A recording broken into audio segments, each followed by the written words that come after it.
Bonjour, bienvenue à tous, bienvenue pour cette nouvelle vidéo. Il s'agit d'un haul Emmaüs. Alors c'est un haul un peu spécial dans le sens où tous les objets que je vais vous montrer aujourd'hui, je ne les ai pas trouvés dans un Emmaüs traditionnel qui a pignon sur rue. Je les ai trouvés en ligne sur le site officiel d'Emmaüs qui s'appelle Label Emmaüs. Label Emmaüs, pour ceux qui ne connaissent pas, ça existe depuis un petit peu plus de 5 ans. Ça vous permet de chiner tranquillement chez vous dans tous les Emmaüs de France qui auront créé une boutique sur le site. Ce sont des prix internet, donc qui dit internet dit aussi plus cher. Mais d'un autre côté, vous achetez aussi pour une association et moi ça me dérange moins d'acheter même plus cher en ligne à Emmaüs qu'à un marchand qui a un site en ligne. On commence par un objet un peu encombrant au niveau du poids. Voilà. Cet objet, c'est en fait un range-courrier. Vous voyez, vous pouviez y mettre votre courrier. Il est en bronze. Voilà. Donc vous pouvez le voir parce que derrière à la caméra ça se verra pas, mais il y a quelques traces de verre de gris. Il pèse assez lourd, c'est pour ça que je disais qu'il était encombrant, mais surtout lourd en fait. Et j'ai craqué parce que devant, vous voyez, il y a un petit repose-plume, voilà, pour écrire votre courrier. Je pense qu'à l'époque on devait y mettre sa plume, en forme de coquillage. Voilà, et ça j'aime beaucoup. Il est aussi tout travaillé, tout ciselé ici. Si je glisse ma main, vous voyez bien qu'il y a plein de travail de ciselure. Il est vraiment magnifique. Il est à 3 niveaux, parfois il n'y en a que 2 comme ça, donc juste ces deux-là. Donc ça m'a vraiment décidé, il est très stable et j'ai craqué littéralement. Donc comme c'est en bronze, forcément ça vaut un peu plus cher, mais c'est pas le genre d'objet que moi je croise souvent dans mes brocantes. Et il était abordable par rapport à d'autres prix que j'ai vus sur internet, c'est aussi ce qui m'a décidé. Ensuite, je vais vous montrer un lot. C'est un lot de 2 objets, comme ceci. Voilà. Donc je pense que c'est à la base un nécessaire de salle de bain ou de coiffeuse, j'en suis pas certaine. Je vais commencer par le premier. Ils sont plutôt lourds, ils étaient notés et affichés comme étant en marbre, je pense que c'est le cas. On voit un marbre veiné. Vous avez les extrémités qui sont en verre de gris, là. Donc est-ce que c'est du bronze ou pas? Franchement, je pourrais pas dire vu que c'est juste des extrémités. Je vous montre le deuxième. J'aime beaucoup ce qui est en marbre de manière générale, mais je préfère justement les marbres clairs. Et j'aime beaucoup les finitions. Vous voyez, là, c'est perlé comme ça. Et ici, vous avez un effet un peu comme les motifs grecs d'ailleurs. Souvent, on a ça sur les statues bronze en Grèce, pardon. Comme ça, comme un petit arc-en-ciel, on va dire. Voilà, pour la poignée. Dans les boîtes, je vais vous présenter une bonbonnière. Cette bonbonnière, elle a la particularité d'être en opaline verte, donc en jadéite, hein, toujours la même chose. Celle-ci n'est pas référencée à ma connaissance chez Fire King, dont je vous avais parlé dans un autre haul. Je ne sais pas d'où elle vient, il n'y a aucune signature, aucune marque, voilà, je ne sais même pas si elle a été produite chez nous ou pas. Mais la couleur, j'ai adoré, la forme aussi. Et elle est ciselée de partout. Donc je vous montre l'intérieur, vous voyez, il n'y a pas de marque. Ici, je vous montre, vous voyez, il y a une fleur tout autour. C'est très joli. Voilà. C'est un peu dans l'esprit art déco quand même, mais je ne saurais pas dire si elle date vraiment de cette période. Et si je vous montre le couvercle, vous voyez qu'ici, ça fait comme une poignée en forme de bouton de fleurs ou de pomme de pin. Et puis qu'ici, c'est ciselé tout autour. Voilà, très beau détail. Je vous présente un objet en verre moulé. Donc ça ressemble un peu à une tulipe qui s'ouvre. Je ne sais pas si c'est ça comme fleur, mais j'ai beaucoup aimé. Et c'est en fait un soliflore. Vous pouvez y mettre 1 ou 2 fleurs comme ça. Il est extrêmement lourd, hein. Franchement, vous pouvez assommer quelqu'un avec ça. Et il y a plusieurs types de verres. Donc là, c'est un verre lisse et brillant. Et là, c'est un verre mat et satiné, poli en fait, si vous regardez bien. Et à l'intérieur, ce qui sert pour le soliflore, c'est une sorte de verre bullé. Ensuite, je vais vous présenter 2 objets qui ont l'air en verre, mais ils ne sont pas en verre, c'est du plastique. Alors, je me demande même si c'est pas une forme de bakélite, parce que c'est du plastique hyper brillant. À l'intérieur, on voit un effet prisme. Vous savez, vous voyez un peu comme les couleurs de l'arc-en-ciel à l'intérieur. Donc à la caméra, ça, vous ne le verrez pas. Mais c'est vraiment hyper éclatant. Et pourtant, ce n'est pas du cristal, ce n'est pas du verre, c'est vraiment du plastique. Alors vraiment, on voit qu'ils ne sont pas tout jeunes, surtout quand on les a en main. Ils sont en forme d'étoile. Vous pouvez y mettre une bougie longue, vous savez, assez fine. Bougie actuelle photophore, spéciale photophore, là, les chauffe-plats, ne rentrent pas à l'intérieur, ce qui indique quand même qu'ils ne sont pas récents. On passe à un objet un peu particulier, peut-être que vous savez ce que c'est. Alors oui, quand on regarde, c'est un paon, hein, l'oiseau, qui fait sa roue en céramique, hein, j'imagine. Mais en fait, ça sert à mettre de la ficelle dedans. Donc en fait, au dos, vous pouvez l'accrocher au mur. Ici, vous y mettez votre ficelle. Et par le petit trou qui est devant, vous tirez le bout de la ficelle. Et en fait, ça s'accrochait dans les commerces de proximité. Donc, aussi bien chez votre boucher, par exemple, hein, qui vous coupait votre viande, etc. Après, il l'emballait dans du papier craft. Et puis, avec sa ficelle, il faisait un nœud autour et il vous faisait un paquet. Et donc, dans tous les marchands de proximité avant, il y avait ça à côté du comptoir. Et on tirait la ficelle et on vous empaquetait ce que vous aviez acheté. Et il y a beaucoup de formes. Donc moi j'ai le paon, mais il y en a un qui est très recherché par les chineurs, qui a un lapin, une tête de lapin. Moi je le trouve un peu kitsch, la tête de lapin. Celui-là en fait, ce que j'aime, c'est pas kitsch, hein, vous me direz, mais c'est les couleurs vert d'eau, bleu. Voilà, vous savez que j'aime beaucoup ça. Le paon aussi, c'est un oiseau que j'aime bien moi. Donc c'est pas le seul objet que j'ai avec un paon dessus. Et c'est vrai que du coup, c'est celui-ci qui me plaisait le plus, donc il va aller en déco, soit posé sur une étagère, soit accroché au mur, je sais pas encore. Peut-être que j'y mettrai même une petite ficelle aussi, je sais pas. Franchement, j'ai pas décidé. On passe à un tout petit cadre, alors fleuri, hein. C'est pas le premier que je vous montre. Vous savez que j'aime beaucoup les fleurs, j'aime beaucoup les cadres ronds, comme ça aussi, c'est une forme douce, j'aime bien. Et il est vraiment tout petit, si je mets ma main à côté, vous voyez que c'est pas très grand. Et c'est vraiment peint. C'est en relief, c'est de la peinture, il n'y a pas de verre devant, c'est en bois là, et donc vous pouvez l'accrocher. Voilà, j'ai craqué, il n'est pas signé, c'est un petit cadre de décoration, mais vraiment je le trouve très mignon, très bien pour cette période printanière. J'ai trouvé 2 boîtes, je vous les montre comme ça, c'était un lot, elles étaient vendues ensemble. Je ne sais pas trop de quand elles datent, ni vraiment leurs usages. Elles sont complètement en bois, donc je vais commencer par vous montrer celle-ci, je vais vous l'ouvrir. C'est vraiment du bois verni avec des petites accroches. Et ce que j'ai aimé, en fait, c'est les dessins qu'il y a dessus. Vous voyez, là, c'est un panier de fleurs dans le style un petit peu art déco d'ailleurs, même si je pense que ça n'a rien à voir avec l'époque art déco. C'est peut-être quelque chose pour les touristes. Vous trouvez ça beaucoup dans les pays du nord ou de l'est qui font des dessins comme ça avec des paniers à l'intérieur de fleurs.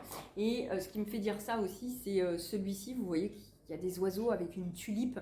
C'est typiquement le genre de modèle qu'on peut trouver dans les dessins d'ornements scandinaves, ou alors aussi si vous allez en Hongrie, vous allez trouver des fleurs comme ça un peu stylisées qui ressemblent à des tulipes ou des oiseaux. Donc voilà, d'où ça vient, peut-être que quelqu'un sait, n'hésitez pas à me le mettre en commentaire. Je me suis arrêtée sur 2 objets que j'ai pas trouvés dans le même Emmaüs en ligne ni au même moment, parce que les objets que je vous présente, il faut savoir que je les ai chinés sur à peu près 1 mois et demi, 2 mois, parce que j'achète tous les mois sur Emmaüs pratiquement, mais il y a des mois où j'achète beaucoup, des mois où j'achète pas, ou juste un objet. Et du coup là c'est un concentré un petit peu de tout ce que j'ai trouvé. Je vous l'ai pas dit au début de la vidéo, mais voilà, c'est un concentré de tout ce que j'ai trouvé sur un mois. Donc le premier que j'ai trouvé en fait, c'était celui-ci, et c'est celui-là que je vais vous présenter en premier. Et j'ai craqué par la forme du petit globe, et donc c'est un taille-crayon hein, à l'ancienne, hein, vous voyez. Ça c'est quelque chose qu'on trouve facilement dans les brocantes en fait, hein. Mais moi je ne tombe jamais sur les globes. Et celui-ci en fait c'est la marque, c'est Plémy, donc je ne connais pas, peut-être vous en savez un peu plus, notamment si vous les collectionnez. Et celui-ci a été fait en Espagne. Ensuite, le suivant, c'est il n'y a pas de couleur, il est uniquement en métal, un peu frotté comme s'il avait une patine un petit peu cuivre dessus, vous voyez, un peu bronze.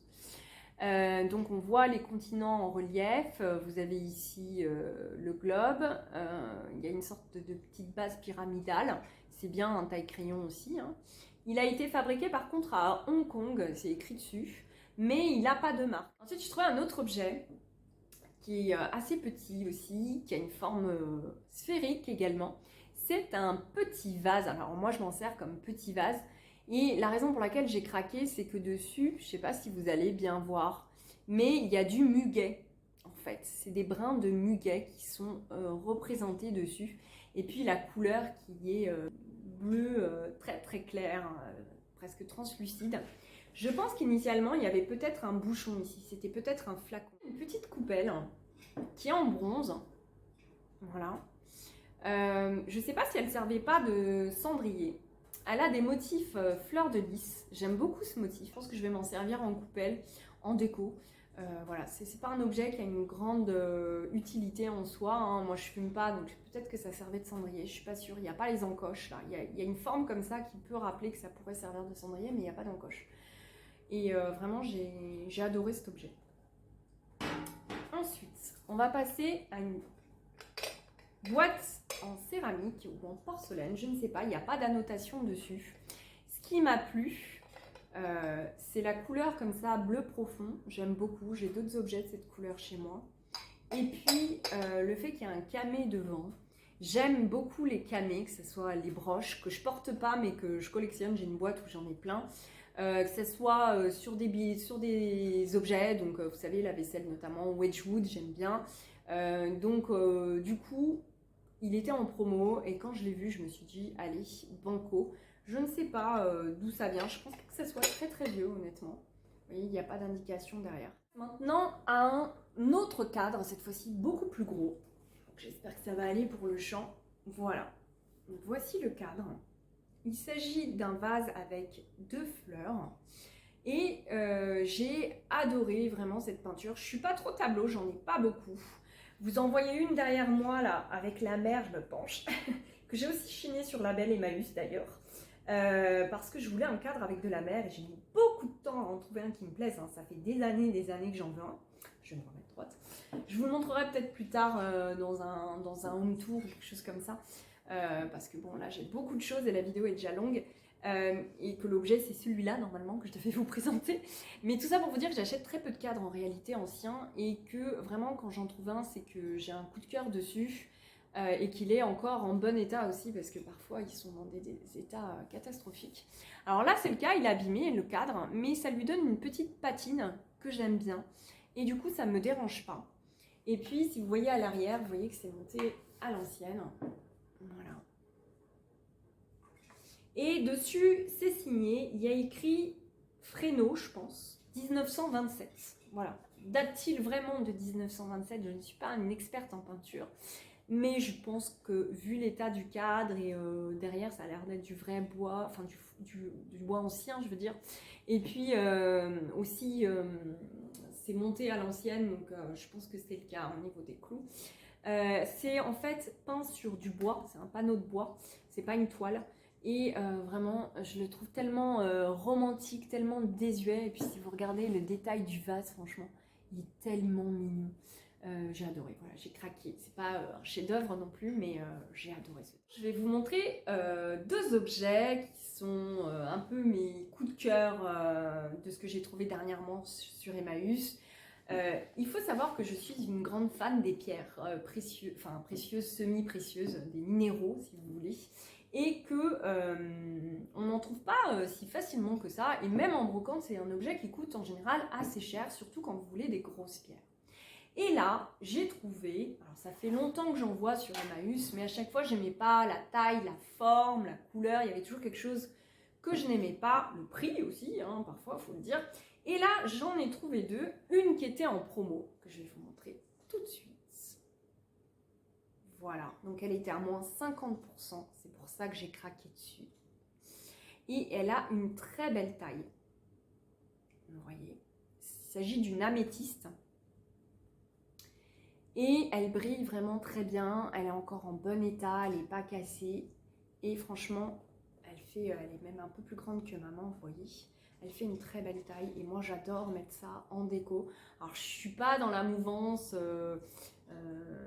guérir, thérapie par les pierres ou même sorcellerie ou voilà, c'est pas ça, c'est juste j'aime les pierres. Quand j'étais gamine, j'adorais essayer de trouver des belles pierres quand je me baladais avec mes parents. Ça faisait partie de mes petits trésors. Vous saviez, j'avais une boîte à trésors où je rangeais les trucs que je trouvais, une petite plume, des coquillages à la mer, des jolies pierres que je pouvais trouver. Voilà, moi, j'étais ce genre d'enfant.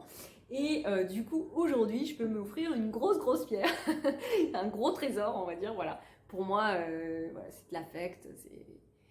Faut pas chercher plus loin que ça. Et je m'en sers en déco, en fait. Voilà. Et l'autre, c'est aussi une pierre que j'ai trouvée à peu près un mois et demi plus tard aussi, hein, parce que j'étais dans ma recherche de pierres du coup, hein, toujours sur la belle Emmaüs évidemment. Alors celle-ci est plus grosse, attention, la voici, la voilà. Voilà, donc poser ça fait ça en fait. Voilà, poser sur une table, sur une console, sur ce que vous voulez, ça fait ça. Et cette fois-ci c'est du quartz blanc. Voilà. Celui-ci, là, c'est un énorme cristaux de quartz. En la nettoyant, je me suis coupée tellement certains morceaux du quartz se sont aiguisés. Donc, à faire attention quand on le manipule. Mais il est en parfait état. Il n'est pas du tout abîmé. Il est superbe. Voilà. J'adore ça. Typiquement, c'est le genre d'objets qui font un peu cabinet de curiosité, voilà, que j'aime beaucoup et qui me rappellent mon enfance. Comme je vous ai dit, j'aimais bien avoir mes petits trésors. Donc là, c'est des gros trésors. Alors après, c'est pas que ce genre de cailloux, notamment le quartz, ça vaut très cher, hein. C'est juste que je préfère les chiner. Ou alors les trouver en voyage aussi. Ça peut m'arriver. Ou les recevoir en cadeau. Mais je me dis, voilà, les acheter neufs dans les boutiques spécialisées ou en ligne sur les sites spécialisés, ça m'apporte pas le même plaisir en fait. Moi je préfère les chiner, je préfère les trouver en voyage et quand je le regarde, je me dis tiens, ça me fait penser à la destination où je l'ai acheté. Ou alors quand c'est un cadeau, là ça devient de l'affect, voilà. C'est pour ça que j'aime chiner en fait, hein. Je préfère que les objets aient une histoire et que je me souviens quand je le regarde que je l'ai chiné à tel endroit ou que je l'ai recherché longtemps. Bon là c'est sur la belle Emmaüs, on est d'accord, mais au moins je l'achète d'occasion. Je l'achète pas neuf. Je préfère, je sais pas, c'est une façon de vivre aussi, hein, d'acheter de l'occasion. C'est tout pour ce haul Emmaüs. J'espère qu'il vous a plu. Donc sur le site La Belle Emmaüs, allez regarder si ça vous intéresse. Je vous aurais peut-être donné envie d'acheter dessus. Dans tous les cas, moi j'aime bien chiner sur tous les canaux, hein, je vous l'ai déjà dit. Je vais aussi bien dans les ressourceries, les brocantes, professionnelles ou pas, donc les vides-greniers du coin. Je vais aussi bien en ligne chez des vendeurs pros, ça peut m'arriver pour un objet bien précis, sur Vinted, sur la belle Emmaüs, donc dans les vrais Emmaüs aussi, hein, qui ont pignon sur rue. L'idée c'est de faire des belles trouvailles, de trouver mes petits trésors, c'est ça que j'aime en fait, c'est chercher, que ça soit en vrai physiquement, que ça soit en ligne, c'est addictif, hein, voilà, je pense que je suis pas la seule comme ça, il y en a qui doivent me comprendre. Je vous souhaite d'ici la prochaine vidéo une très belle journée. Faites de belles trouvailles. N'hésitez pas en commentaire aussi à me dire un peu ce que vous en avez pensé. Si vous connaissez certains de ces objets, que vous pouvez me donner d'autres infos. Je suis toujours preneuse. Moi, j'aime beaucoup l'histoire sur les objets. Donc, n'hésitez pas. Et à très bientôt.